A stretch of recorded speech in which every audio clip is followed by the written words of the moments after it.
Hey, what's up? It's Dusty at Blaze High Performance with Chris, and we're going to show you how we do valve springs on heads that are still on the car. So we don't have to pull the heads to change lifters or a DOD delete on the newer models. This is how we do them. So, of course, to get to this point, we've got the valve covers off. You know, coil packs, valve covers, all the spark plugs, rocker arms, push rods out. We do a lot of both sides, so it lets the motor spin over when the air hits it. But this tool is from Crane Cams or some old school. Had it for probably 15 years. But I think the new ones are similar.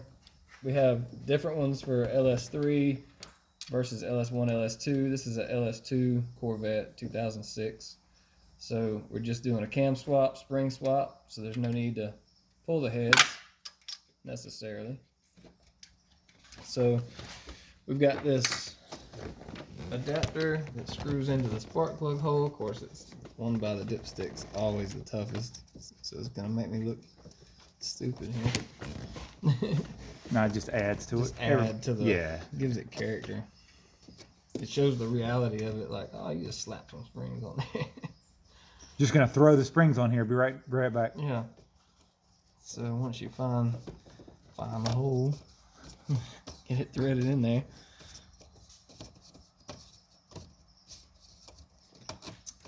Put air to it, shop air. Pretty much the only thing we can't use the Milwaukee stuff for. Yeah, love Milwaukee. Really nice stuff. Here it is, right? So one trick that you may do is you may take a hammer and go through and hit the side of the retainers on all of them initially. It breaks them loose. We're not using them. I'll hit it with a regular hammer. I mean, you can hit it with a rubber hammer if you're reusing this stuff, but it just breaks them loose. So when you go to tighten this down, they break free. You want to be extra careful not to drop the locks in the motor. So only go down enough to get a magnet to get the locks out. We have been behind certain places that we found a couple of the locks down in the head where they lost one and just had another one and stuck it in there. So you really have to be kind of OCD with this stuff a little bit. Before you pull the valve covers off, brake clean around the top, make sure no dirt and debris gets down in the motor. Yep. It's important to keep everything clean. The bearing clearances will thank you.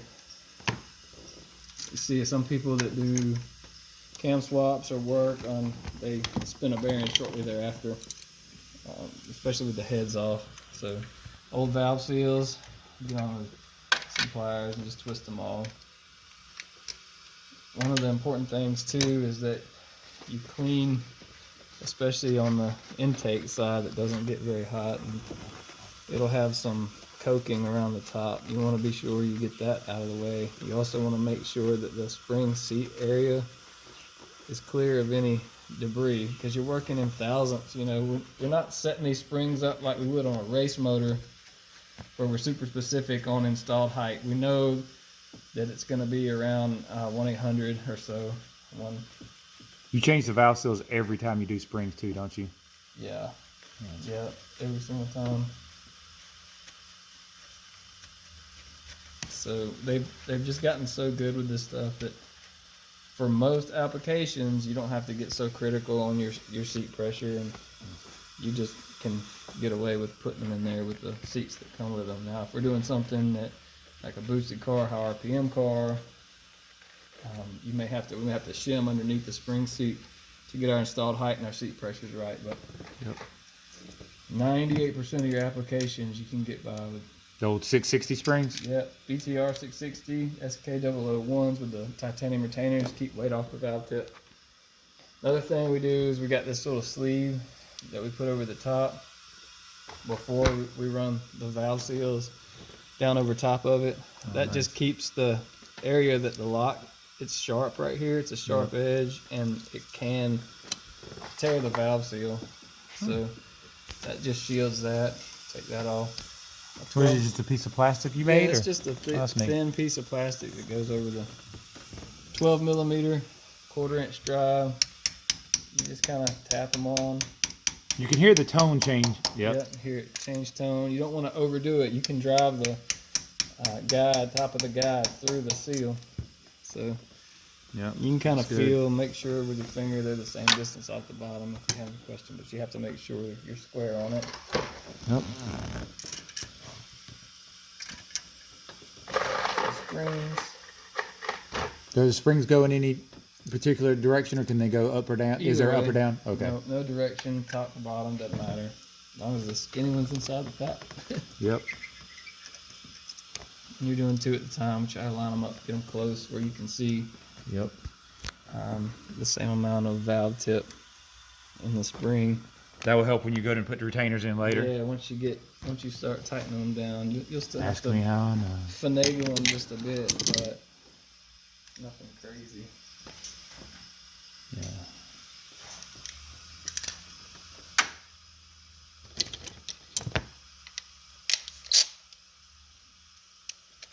You can go back down with it.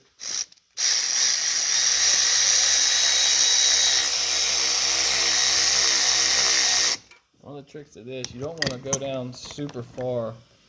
You want to go down far enough to where the keepers, the locks, are still fairly snug, so they don't try to flop around and fall out. So what I always do is I take the narrow side. You got more space on the top than the bottom. Yep. I don't put it in the top first. I'll take a little screwdriver and kind of pry against that and open up the bottom first and try to get it to fall in right just like that. So we're right on the edge of not quite being down enough, but because this top one, since I don't have the space to move it, is not going to go in. It's going to be too tight, even if I pry up against it just a fuzz. So no big deal.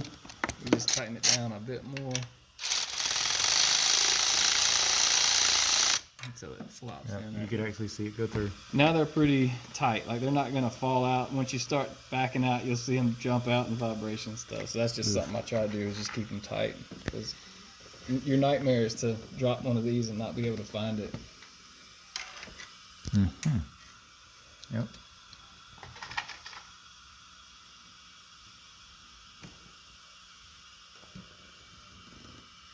Yeah, like you said, we run these in probably what, like 99 out of 100 or 98 or so out of 100 cars, we're going to run these exact springs on. They're good springs. They last well.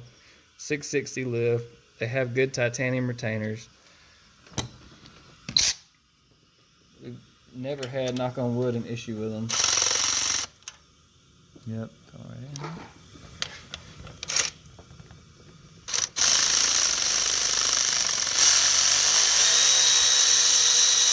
Yep, you could see it exactly trying catching. to come out, so you gotta be careful. I mean, it caught right in. Take the air out. We're good to go.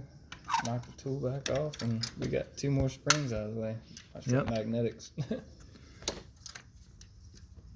Yeah, Dusty was saying earlier, this is sort of one of those jobs that just sort of, you got to stay focused, because after doing it over and over, you kind of lose focus and just gets kind of monotonous. It gets monotonous to me. I mean, your brain kind of shuts off and you're going through the motions, but you got to try to, again, every little job's important, and one mistake, especially in an area like this or the camshaft, just lining up your cam time and little stuff like that costs you a ton of time or a lot of money later if you miss it. So yeah, it's something not everybody can do, right? I mean, some people are. Yeah, you got to have some special tools too. You have to have a way to hold air in the cylinders and the knowledge to do it. Plenty of people do it in the driveway. It's awesome. Some people have the ability. Some people, you got to kind of know your limits, right? Yep. So, but that's how we do it. Hopefully it helps somebody. I'm sure it did. That was a good one. See you on the Tech. Yep, this was Tech Sunday.